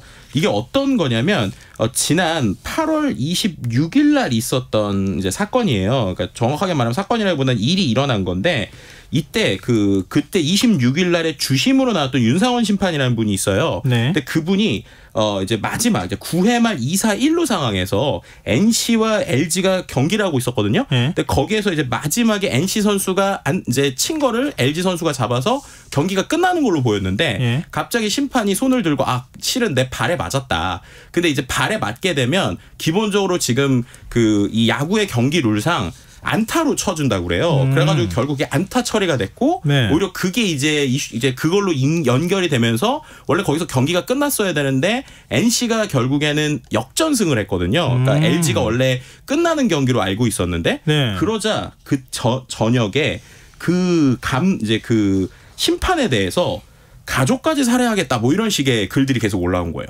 그래서 결국엔 그 다음 날부터 지금까지 이 심판이 제대로 경기에 들어가지 못하고 있거든요. 그래서 우리가 어떠한 이런 경기에 대한 분노나 이런 것들을 어느 정도는 좀 허용할 수 있지만 이 부분에 있어서 이렇게 정말 이제 어떤 협박이나 이런 내용들을 쓰는 것들 그리고 이런 것들에 대해서 지금 어떤 심판들에 대해서 제대로 이렇게 보호가 되지 않는 부분 이런 부분을 좀 고쳐야 되는 거 아니냐라고 하는 이야기들이 상당히 나오고 있는 상황입니다. 우리 사회는 도대체 얼마나 많은 사람을 보호해야 되는 거예요? 그러니까요. 참 안타깝기도 하고 씁쓸하네요. 무언가에 다 화가 나 있는 사람처럼 행동을 하는 거 아닌가? 이건 도대체 어디서 비롯된 것인가? 여러 가지 생각을 좀 하게 만드는 그런 것 같네요. 네. 자, 3위 주제로 가볼까요? 네, 3위 주제는 경제 분야의 키워드는 추석이란 키워드인데요. 추석을 앞두고 좀 좋지 않은 경제 상황에 대한 뉴스들이 많이 나오면서 나온 키워드라고 볼 수 있을 것 같습니다. 이번에 추석 연휴가 상당히 길죠. 뭐 여러 가지 대체 휴가까지 있어서. 근데 네. 중소기업 분들 특히나 이제 중소기업의 뭐 대표님들 같은 경우에는 추석 자금 사정이 더 나빠져서 상당히 걱정이다라고 하는 기사들이 나오고 있는 상황이에요. 고금리, 고물가, 또 고환율이라고 하는 삼중고 속에 경기 침체가 계속 이어지니까 대기업보다 체력이 약한 중소기업의 고충이 크다는 것이고요. 중소기업의 4분의 1이 올 추석 자금 사정이 지난해에 비교해서 곤란하다 이런 얘기도 했습니다. 이제 자금 사정이 어려운 부분이 경기 침체뿐만 아니라 말씀드린 대로 물가 환율까지 높아지고 있다는 것이고요. 실제로 지금 보게 되면 대출 연체율이 지금 중소기업 같은 경우에는 지난해 같은 기간보다 0.22포인트 정도 증가한 상황입니다. 결국엔 그렇게 중소기업 부분에 대한 고민들, 특히나 채권 기관보다 협상력이 약한 중소기업들이 어떻게 될 것이냐에 대한 고민들이 일어나고 있고요. 그리고 이게 비단 중소기업뿐만 아니라 뭐 이른바 이제 우리나라 기사에서 상저하고다 그래서 이제 상반기에는 이제 경제가 안 좋았지만 네. 하반기엔 좋아질 거다라고 했지만 지금 9월 수출이 벌써 열흘 동안에 7.9% 정도 줄었다고 해요. 네. 그러다 보니까 이런 부분에 있어서 정말로 상저하고가 일어나는 거냐 아니면 이거 경제 상황 정말 안 좋아지는 거냐에 대한 걱정 어린 목소리들이 계속 나오고 있다. 이렇게 말씀드릴 수 있을 것 같습니다. 수출도 부진하고 내수도 침체 네. 돼 가고 있는 상황이고 뭐 이미 침체 국면에 접어들었다 이렇게 전문가들은 평가를 하던데요. 네. 중소기업 입장에서는 물건도 안 팔리고 굉장히 고민이 많겠죠. 그러니까요. 특히나 이제 휴가 때 우리가 뭐 소위 예전에 이제 추석 연휴면은 여러 가지 뭐 보너스도 주고 이래야 되는데 그렇죠. 그런 부분에 있어서 상당히 좀 고민스러운 의견들 뭐 이런 것들도 좀 사장님들 사이에서 많이 나오고 있는 것 같습니다. 네. 자, 4위 주제로 가볼까요? 4위 주제는 정치 분야고요. 키워드는 개각입니다. 인도네시아 인도 순방을 마치고 11일 새벽에 귀국한 윤석열 대통령이 이번 주 추가 개각을 검토하고 있는 것을 전해지면서 여러 가지 목소리들이 나오고 있는 상황이고요. 특히나 이제 지금 국방부 장관 같은 경우에는 국회 국방위원회 여당 간사인 신민식 국민의힘 의원이 유력하다. 또 이제 문체부 장관으로 유인촌 대통령실 문화체육특별보좌관이 거론되는 이런 얘기들이 나오고 있습니다. 그 외에 여성가족부 장관의 교체 가능성 이런 얘기들이 계속 나오다 보니까 이 인사들이 정말로 제대로 된 것이 될 거냐, 아니면 이것이 정말 오히려 도움이 되는 것이냐, 득이 되는 것이냐, 독이 되는 것이냐에 대한 다양한 의견들이 지금 나오고 있다, 이렇게 말씀드릴 수 있을 것 같습니다. 인사권은 대통령이 갖고 있고 결국 국회는 인사청문회해야 되잖아요. 네. 인사청문회도 상당히 시끄럽겠는데요. 보니까. 네, 맞습니다. 자, 마지막 5위 주로 가볼까요? 네, 5위 주제는 생활 분야고요. 취미 반려동물 분야인데요. VID라는 키워드인데 혹시 들어보신 적 있으세요? VID족. 아니요. 처음 들어봤어요. 네, VIP는 아시죠? 네. 우리가 very important person이라고 그러잖아요. 아주 이제 귀한 분. VID는 very important dog입니다. 그러니까는 아주 귀한 강아지라는 뜻이에요. 예. 이게 무슨 말이냐? 이제 우리가 반려동물 프리미엄 시대라는 이야기가 나오고 있는 거예요. 네. 그래서 거의 요즘에는 반려동물을 그냥 우리 아이라고 표현하시는 분들이 많잖아요. 그만큼 정말 가족처럼 있다 보니까 이 시장이 상당히 커진다는 것인데요. 네. 실제로 이게 정말 그냥 아낌없이 소비하는 문화 현상이 그냥 이제 어떻게 보면은 이것도 또 하나의 문화로 인정해 줄 것이냐, 아니면 이게 너무 과한 것이냐라는 것들에 대한 이야기들이 계속 나오고 있다는 겁니다. 네. 제일 대표적으로 이제 사람들에게 이슈가 되는 게 강아지 오마카세라고 하는 거예요. 네. 이게 뭐냐면 강아지의 특성이나 체질이나 식성을 미리 파악해서 100% 예약제로 메뉴를 구성하는 식당이 최근에 화제라고 하는데, 소형견은 한 끼에 58,000원, 중형견은 68,000원, 대형견은 78,000원짜리 음식입니다. 그러니까 가면은 어떤 거냐면 7가지 음식이 있어서 메인 요리부터 디저트까지 코스가 있고요. 특히나 이제 어떤 식이냐면 심지어 고기 같은 경우에는요, 이제 실제로 셰프가 즉석에서 구워준다고 그래요. 그럼 이제 구워주는 거를 강아지가 기다리고 있다가 실제로 이제 고기를 먹게 되는데, 이런 부분에 있어서 이걸 특별한 날 좋은 걸 해주는 거라고 봐야 될지, 아니면 이게 문제가 되는 건지에 대한 여러 가지 논란이나 이슈가 좀 나오고 있습니다. 네, 자, 이슈스타 지금까지 김덕진 IT 커뮤니케이션 연구소장과 함께했습니다. 고맙습니다. 네, 감사합니다. KBS 라디오 김성환의 시사 1부 순서 여기서 마무리하겠습니다. 전 11시 정각 2부에 다시 찾아오겠습니다.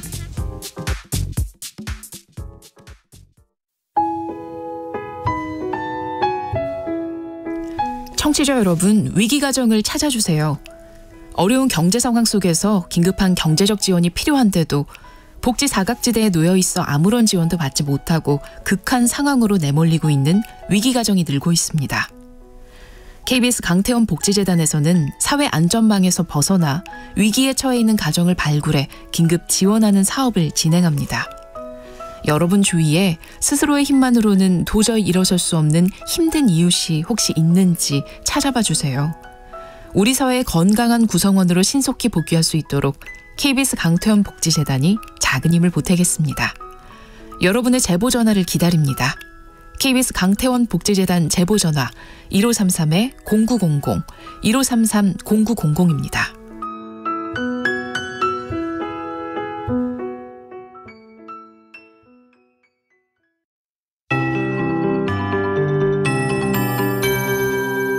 KBS 58분 날씨. 오늘 서울지방의 낮 최고기온 29.8도라 평년보다 3.3도가 높았습니다. 안성 고삼은 34.4도까지 올랐고, 정선과 양산은 32.2도, 광양 31.5도, 청주 30.5도 등 오늘도 30도를 넘는 곳이 많았습니다. 내일부터 일요일 사이에 전국적으로 비가 자주 내리겠습니다. 비가 자주 내리면서 늦더위가 누그러질 것으로 전망됩니다. 내일 기압골의 영향을 받겠습니다. 오전에 서쪽 지방과 제주도에서 비가 시작돼 오후에는 전국으로 비가 확대되겠습니다. 수도권은 모레 오전에 비가 그치겠지만 이른 오후에는 영서와 충청권, 영동과 남부지방은 비가 계속 이어지겠습니다. 그리고 금요일부터 일요일 사이 다시 전국에 비가 오겠습니다. 내일과 모레 예상 강수량 영동과 남부지방은 20에서 60mm, 중서부와 전북, 제주도 10에서 40mm입니다. 내일 아침 기온 서울 23도 등 전국이 20도에서 24도가 예상입니다. 낮 기온은 제주 30도, 부산 29도, 대구 29도, 27도, 광주 26도, 서울, 대전 25도가 예상입니다. 미세먼지 농도는 좋음이나 보통으로 예상입니다. 서울지방 현재기온 24.9도, 습도 74%입니다. KBS 58분 날씨 전건배입니다.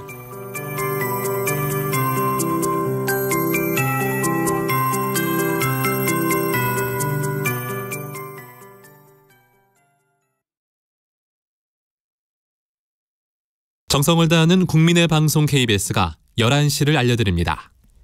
AM 711kHz, FM 97.3MHz, KBS 1라디오입니다. HLKA.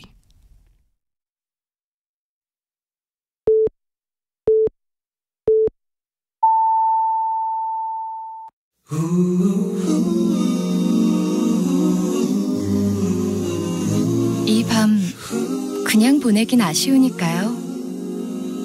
당신의 하루의 끝까지 야무지게 채워드립니다. 당신의 지식 충전소 김성환의 시사야.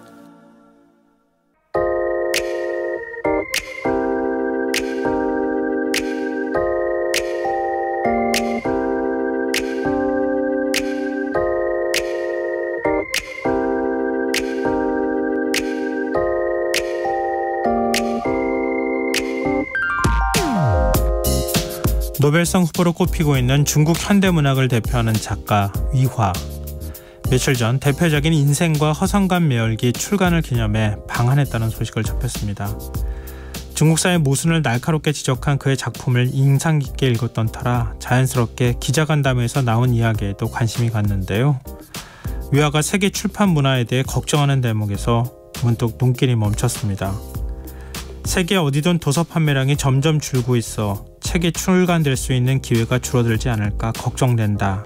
안타까움을 표한 위안은 한국 정부의 출판 지원에 대한 이야기를 꺼냅니다. 아무 지원이 없는 중국과 달리 그동안 한국 정부는 출판에 굉장한 지원을 한다고 알고 있어서 부러웠는데 요즘은 상황이 오히려 반대가 된 것 같다. 이와 연결된 그의 발언을 해석해 전하면 이렇습니다. 14억 인구의 중국 정부가 출판 지원을 하려면 큰 예산이 드는데 이제 중국 정부도 예산 지원을 시작했다. 그런데 그보다 인구가 적은 한국에서는 그동안 많은 지원을 하다가 왜 이제는 지원하지 않느냐. 위화가 누구로부터 어떤 이야기를 전해 들었는지는 잘 모르겠습니다. 하지만 국적을 떠나 한 작가로서 내년도 정부의 독서 예산이 10분의 1 토막 났다는 소식은 우려할 만한 일이었을 거라는 점만은 분명해 보입니다. 올해 양서구매 지원 사업인 세종도서 관련 예산 집행을 한동안 하지 않아 출판 문학의 반발을 산 문체부가 내년 예산을 큰 폭으로 줄인 것으로 나타났습니다. 한 해 60억 원 규모로 운용해온 국민 독서문화 증진 지원 예산을 전액 삭감했다고 합니다. 이 예산이 없어지면 영유아 책 지원, 이동식 도서관 운영, 독서 모임 지원, 체계회 행사 등 독서 지원 사업이 어려워지게 됩니다. 문체부는 재정 건정 기조에 맞춰서 다른 사업들과 유사 중복된 예산을 삭감한 것이라는 설명을 내놓고 있지만 출판 문학에는 독서 진흥을 하지 않겠다는 선언에 다름없다며 반발하고 있습니다. 성인 절반이 1년에 책 한 권도 읽지 않는 나라에서 독서 지원 예산까지 줄인다면 그 결과는 어떨지 위화의 우려를 귀담아 들으면 어떨까요? 지금까지 오늘의 발견이었습니다.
오늘의 발견에 이어서 진수영의 반물빛 들으셨습니다.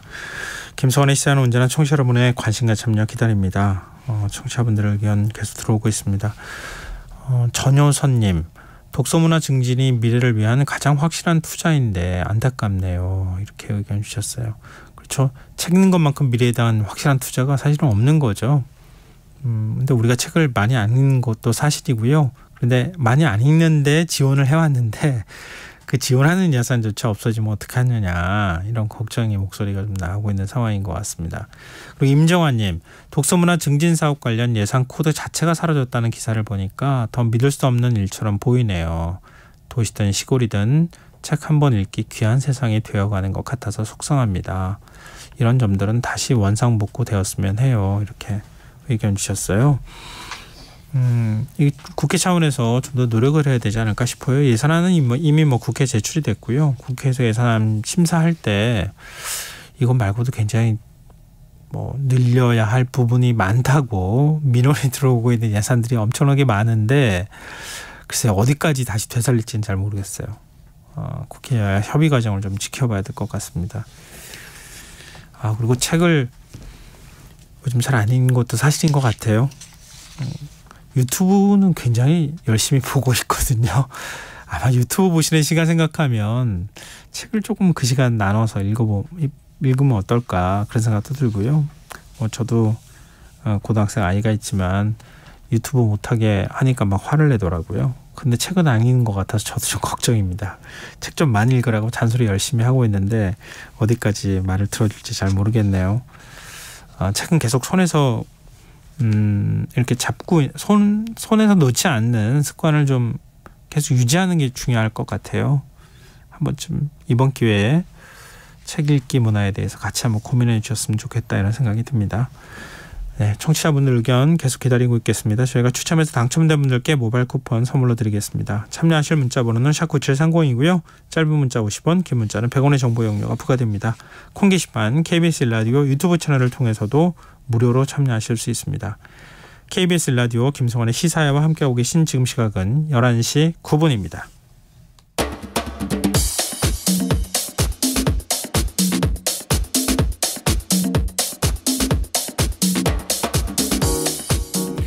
오늘 일어난 세상 곳곳의 소식들 당일 배송으로 전해드립니다. 밤참 뉴스 이현경 뉴스캐스터 나와 계십니다. 안녕하세요. 네, 안녕하세요. 네, 이거 수원 냉장고 영화 시신 투구 사건이라고 불러야 되겠죠? 네. 이 사건 그 피고인 친모죠. 친모가 구속 수감됐다는 소식까지는 아마 많은 분들이 들으셨을 것 같은데 임신 중이라는 게 오늘 소식이 전해졌어요? 네, 최근에 재판이 열렸는데 또 다른 아이를 임신 중이라는 사실이 재판을 통해서 알려졌습니다. 아시다시피 5명의 아이가 있었고 2명이 살해된 상황이었고 앞서서 태어난 3명의 아이가 있었다는 걸 아마 다 알고 계셨을 텐데요. 그 당시에 생활고 그리고 산후 우울증 때문에 범행을 저질렀다 이런 고백을 본인이 한 바 있었는데 네. 어제 이제 재판이 있었고요. 남편이 증인으로 출석을 했는데 피고인이 현재 임신 15주인 사실을 아느냐고 변호인이 남편에게 질문을 했습니다. 이 고모 씨의 남편은 접견하면서 들었다면서 답한 것으로 전해지고 있는데요.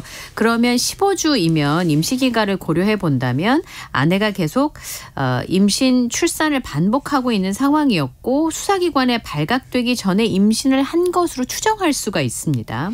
근데 남편은 도대체 얼마나 무심한 거예요?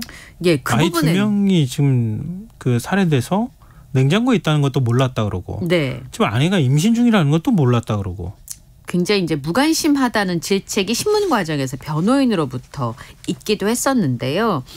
변호인 설명을 따르면 이렇습니다. 피고인이 새 아이를 제왕절개로 낳았고 이후에도 산부인과에서도 말리는 방법으로 피해 영아를 출산을 했다. 그런데 남편에게 임신 사실을 알리기 싫고 동의가 없어서 이 방법을 선택했다라고 진술했다는 겁니다.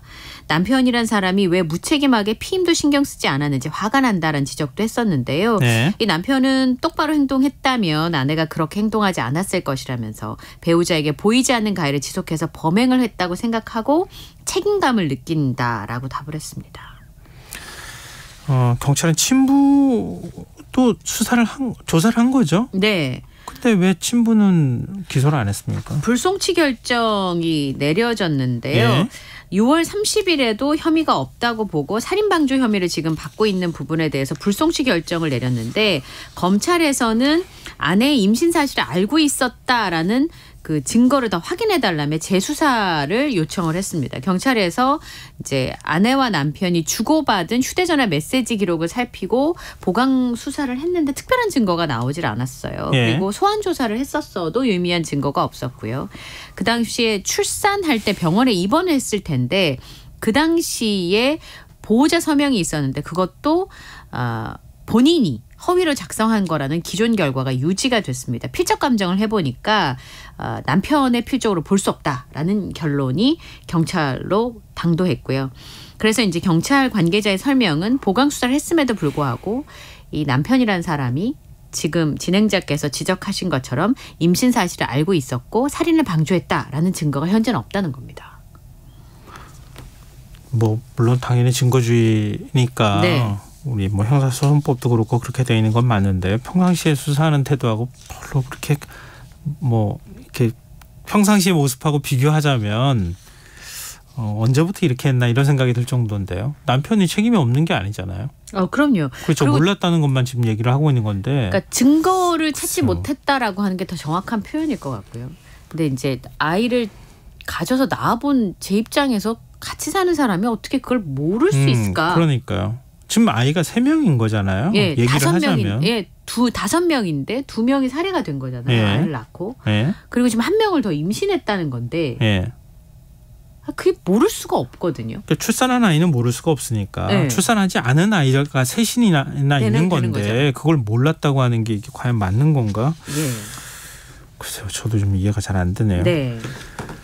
전주에서 생활고에 시달리다 숨진 40대 여성 또 그 곁에서 4살배기 아이가 발견이 됐잖아요. 네. 근데 그 아이가 출생 신고가 안 된 아이라면서요. 우선은 이 전주시의 빌라에서 발견된 40대 여성의 경우에는 숨진 채 발견이 됐고요. 네. 8년 전에 이혼을 했다고 합니다. 그리고 곁에서 발견된 20개월로 추정된 아이인데 지금 한 18개월 정도라는 얘기가 나오고 있어요. 왜냐하면 지금 말씀하신 것처럼 엄마가 굉장히 오랫동안 생활고에 시달렸고요. 의식을 잃은 상태에서 발견이 됐습니다. 병원으로 옮겨져서 현재는 생명에 지장이 없는데 이전에 보건복지부에서 조사했던 2,000명이 넘는 임시번호 그 아동들의 경우는 임시번호가 부여가 된 거예요. 그런데 이 아동의 경우에는 병원 밖에서 출산이 된 미등록 아이였던 거죠. 예. 그러니까 신생아 번호, 그러니까 그 예방 접종을 위해서 부여된 임시 번호조차 없었기 때문에 사전에 이런 사고를 예방하기 어려웠다라는 겁니다. 실제로 이제 병원 밖에서 아이를 낳게 되면 그 출생 증명서를 발급해준 의료기관이 없기 때문에 출생 신고 자체가 굉장히 어렵고 분만에 직접 관여한 자가 모의 출산 사실을 증명할 수 있는 자료를 첨부하는 서면 자료가 필요한데 만약에 미혼모 지원단체 도움을 받아서 신고를 한다고 하더라도 등록되기 전에 아동수당을 지원받을 수 없어서 굉장히 경제적인 어려움을 겪게 되고요. 또 이번에 지금 출생통보제를 담은 법률 개정안이 지난 6월에 국회 본회의를 통과를 했는데 아이가 이제 태어나면 의료기관에서 이제 그 심평원에다가 모의 성명과 주민등록번호, 성별, 연월시 이런 출생 정보를 통보하도록 되어 있는데 네. 이거의 경우에는 병원 밖의 출산에 대해서는 출생신고에 어려운 점이 있다는 점을 고려를 해서 출생신고서에 출생증명서 대신에 선보할 수 있는 걸로 뭐 어머니가 출산했다는 걸 구급대가 뭐 확인했다. 뭐 이런 내용들을 상황일지 같은 걸 추가하면 신고할 수 있도록 되어 있는데 이런 경우는 찾아낼 수가 없는 부분들이 있는 거죠. 그러니까 예를 들어서 밖에서 의료기관이 아닌 곳에서 태어난 아이를 찾아낼 방법이 없는데요. 네. 근데 오늘 보도된 부분 중에 하나 이런 게 있습니다. 이 전주의 여성의 경우에는 보건복지부가 출생 사실은 몰랐겠습니다만 이 여성이 복지에 사각지대에 있었다는 건 파악을 했다는 겁니다. 예. 지난 7월에 전주시에 통보를 했대요. 이 여성이 건강보험료가 한 달에 19,000원인데 56개월을 못 냈고 6개월간 관리비를 체납을 했습니다. 그리고 5월 달부터 가스비가 끊겼대요. 그럴 경우에 자동으로 시스템에서 이렇게 튀어나오게 돼 있는 거잖아요. 네. 근데 조사를 4번 하고서 이게 이제 출생 통보를 그러니까 그 사각지대에 있다는 걸 통보하려면 3가지 기준을 만족해야 되는데 그전까지는 3가지 기준을 만족하지 못해서 통보가 안 됐었는데 어쨌든 2021년 5월부터 4번 이 복지 사각지대에 있다는 걸 파악을 하고 전주시에 통보를 했는데 네. 문제는 파악이 안 됐던 거죠. 그때 이제 그 지자체에서 파악을 했더라면 엄마가 숨지고 아이가 곁에서 발견되는 이런 일은 없었을 텐데요. 근데 실제로 보니까 이게 좀 문제가 있긴 하더라고요. 지금 8월 현재 전주시의 복지 사각지대 대상자가 7천여 명인데 읍면동 행정복지센터에서 담당 직원이 35명이에요. 그러니까 한 명이 200명을 모니터링을 하게 되는 시스템인 거죠. 네. 그러니까 찾아내더라도 관리하기가 어려웠고 관리만 됐다면 지금 이제 지자체 통보가 됐으니까요. 이런 비극은 좀 막을 수 있지 않았을까? 라고 생각해 봅니다.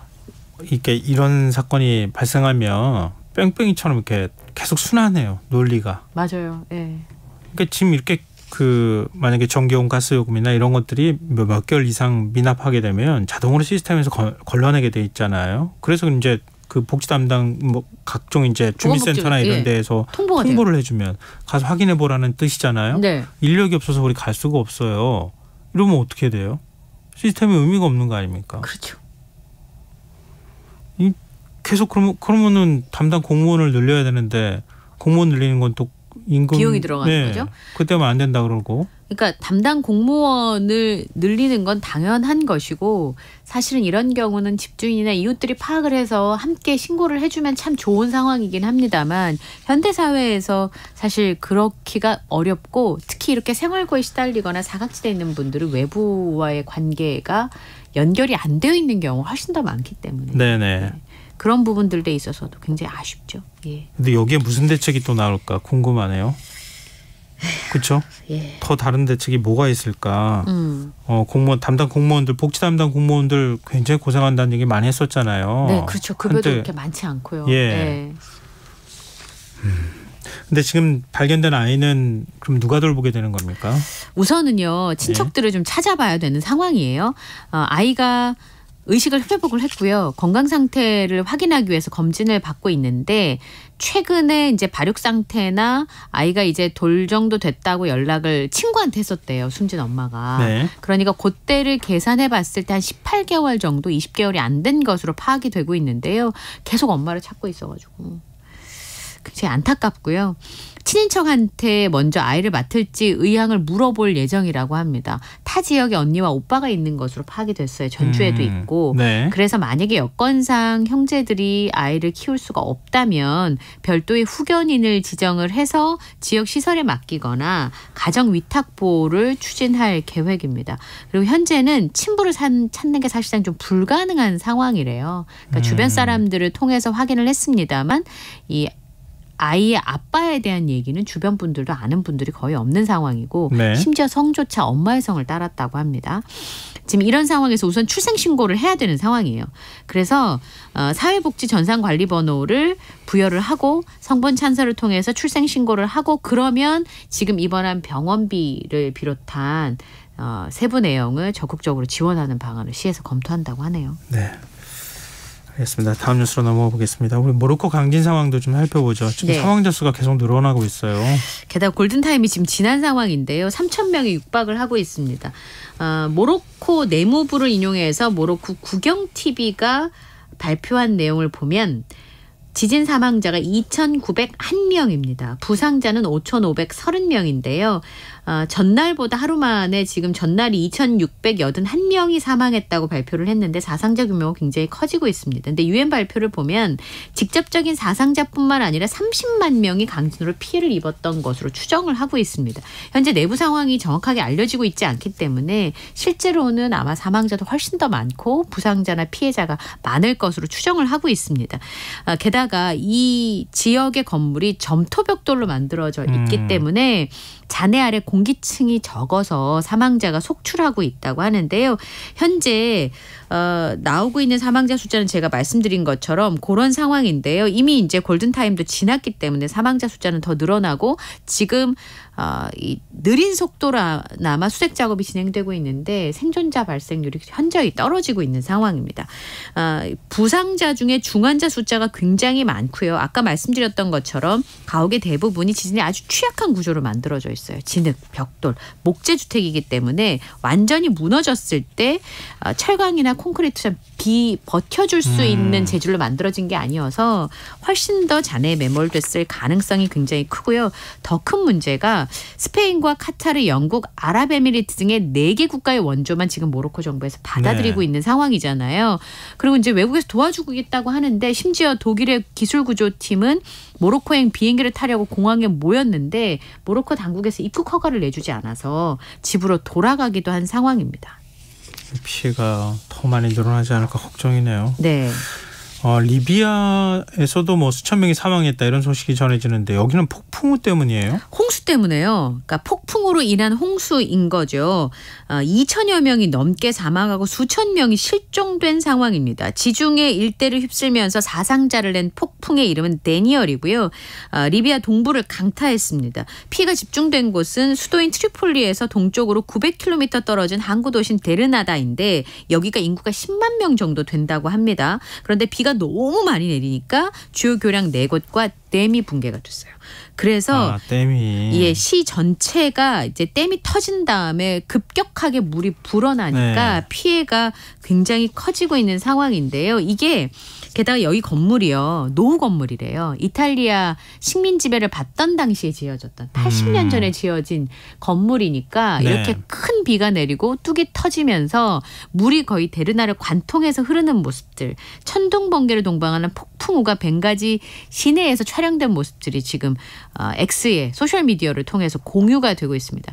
게다가 지금 여기가 아랍의 봄 이후로 독재자였던 카다피가 축출된 상황이어서 서부에는 리비아 통합정부, 국제사회 지지를 받는 정부이고요. 동부는 군부인 리비아 국민군이 나뉘어져 있고 현재로도 당국의 행정력이 미치지 않는 곳이 많아서 거의 사실상 무정부 상태라고 보면 되는 상황입니다. 이렇다 보니까 재난 피해가 물론 비가 많이 내리기도 했지만 그로 인한 피해가 훨씬 더 커질 거라는 게 외신들의 예측입니다.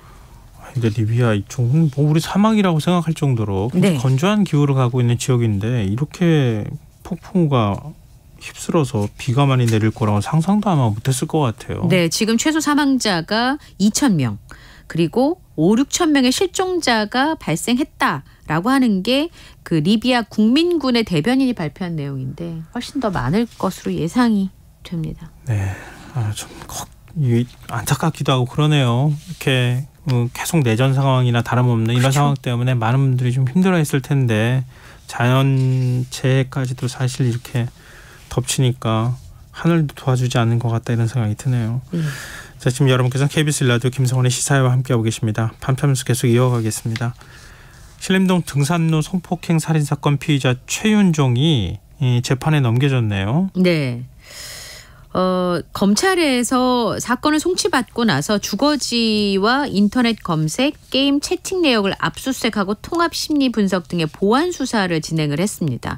그런데 30대 여성을 성폭행하려다 살해한 최윤종이 줄곧 범행은 우발적이었다는 주장을 했었습니다. 네. 그런데 사전에 치밀하게 범행을 계획한 것으로 드러났는데요. 이 최윤종이 부산 돌려차기 사건 보도를 보고 피해자를 기절시킨 다음에 CCTV가 없는 곳에서 범행을 하기로 계획했다고 진술을 했습니다. 실제로 이 사건을 검색해본 기록도 확인이 된 상황인데요. 부산 돌려차기 사건의 범인이 피해자를 뒤에서 폭행한 다음에 CCTV가 없는 것으로 끌고 가서 범행을 시도했죠. 그래서 이 최윤종도 범행 전에 이걸 확인하고 난 다음에 범행 도구인 철제 너클을 쇼핑몰에서 구입을 했고요. 그다음에 CCTV가 없는 범행 장소를 물색을 했습니다. 여러 곳을 범행 후보지로 정해두고 답사를 했고 실제로 이번 사건이 발생했던 등산로에는 사건이 발생하기 전 엿새가 2번을 찾아갔다고 합니다.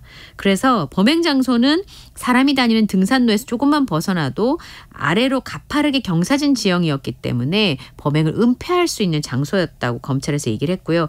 결론적으로 최윤정이 피해자를 살인하고 강간할 고의가 있었다라고 판단을 했습니다. 너클로 폭행을 했고요. 피해자가 저항을 했지만 사망해도 어쩔 수 없다는 생각을 가지고 목 졸라 살해했다는 겁니다. 네, 범행 이틀 전 휴대전화에 남긴 메모가 공개됐어요. 네, 지금 잠깐 말씀드렸던 것처럼 범행 이틀 전에 휴대전화로 최근에 살인사건 기사를 검색해봤다고 하고요. 용기 있는 자가 미녀를 차지한다. 인간은 기회를 잡아야 된다. 이 마치 범행을 다짐하는 듯한 글을 적었다고 합니다. 우선 임상 심리평가를 했을 때 최윤종은 심신미약 상태가 아닌 상황에서 자신의 욕구 충족을 위해서 범행을 저지른 것으로 분석이 됐고요.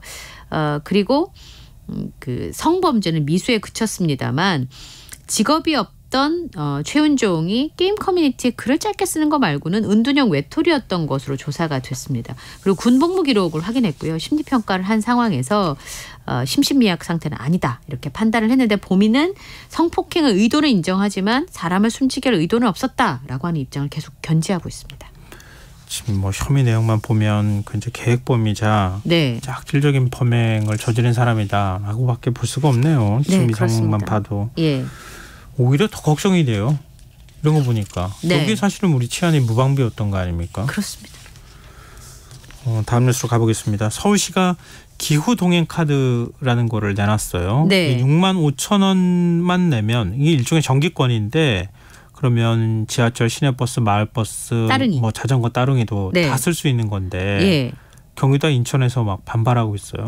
우선은 독일에서 있었던 도이칠란드 티켓, D티켓이 굉장히 인기가 많습니다. 이것도 우리나라 가격으로 한 7만 원 정도 되는데요. 네. 9유로 티켓 후속편으로 소비자 부담을 덜어주고 대중교통을 많이 이행을 해서 탄소를 좀 배출하는 걸 줄여보자라고 하는 건데 유사한 대중교통 무제한 이용권이 등장을 한 겁니다. 말씀하신 것처럼 6만 5천 원만 내면 이 모든 수단들을 이용할 수 있는 건데 우선은 5달 동안 시범 운영을 하고요. 네. 그다음에 하반기에 본격적으로 시행한다라는 계획을 가졌습니다. 그런데 문제는 지금 다른 광역버스나 아니면 이렇게 환승을 해서 경기도로 가시는 분들이 되게 많은데 네. 그 협의가 안 된 상황이었던 거예요. 그럼 서울시가 서둘러서 발표를 한 겁니까? 아니면 독단적으로 발표를 한 겁니까? 우선은 늦어지면 안 된다라고 생각해서 서울시에서 발표를 했다고 하는데 경기 인천하고 협의를 하다가 협의가 잘 안 된 게 팩트인 것 같습니다. 그래서 지금 예를 들어서 신분당선 같은 경우는 기본 요금이 다르기 때문에 이용할 수가 없는 상황이고요. 네. 예를 들어서 서울에서 출발해서 경기도나 수도권으로 가면 서울에서 이제 태그를 하시고 탑승을 하실 때는 적용이 돼요, 할인이. 예. 그런데 경기도에서 서울로 들어오는 건 안 되는 상황인 거예요. 예. 그리고 이제 경기도 같은 경우에는 지금 원래 K패스라고 해가지고 네. 7월 달에 도입하려고 하는 정부의 대중교통 이용 촉진 수단이 있어요. 여기 이제 같이 하려고 했던 겁니다. 왜냐하면 지금 이게 지원금을 대략 계산을 해보면 1년에 한 2천억 원 정도가 들어갈 것으로 예상을 합니다. 좋은 금액은 아니네요. 네, 적지 않죠. 예. 그러면 그 돈을 어떻게 할 거냐. 예. 서울시에서는 시에서 1,000억.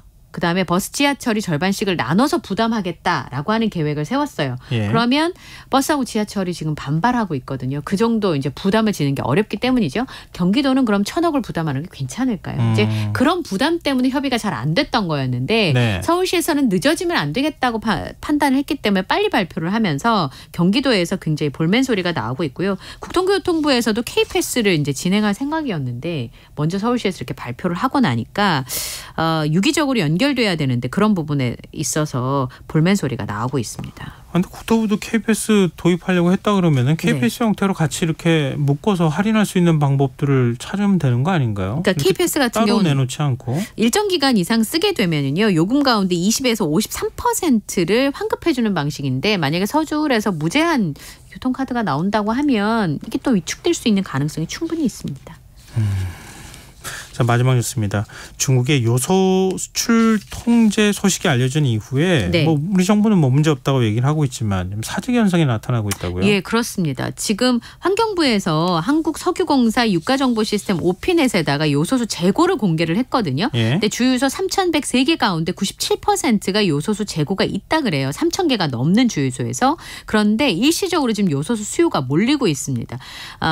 롯데 정밀화학의 경우에는 대량 주문 때문에 소매 판매를 일시 중단한 상황이고요. 온라인상이나 일부 주유소에서 요소수 사재기가 벌어지고 있는 상황입니다. 아마 이전에 많이 놀랬던 경험 때문이 아닐까 싶네요. 일단 정부가 뭐 안심해도 된다 이렇게 네. 얘기하고 있는데요. 너무 지나치게 또 이것도 많이 사다가 두는 게 오히려 더 큰 짐이 되지 않을까 걱정되네요. 네. 네. 자, 오늘 반편수 여기까지 하겠습니다. 지금까지 이영경 뉴스캐스터와 함께했습니다. 고맙습니다. 감사합니다. 아시다시피 김성환의 시사회는 K컬처 특집 오디오 웹툰 드라마 편성 관계로 오늘도 역시 평소보다 조금 일찍 마무리하겠습니다. 모바일 쿠폰 당첨자는 홈페이지 공지사항에서 확인하실 수 있습니다. 편안한 밤 되시고요. 전 내일 다시 찾아뵙겠습니다. 지금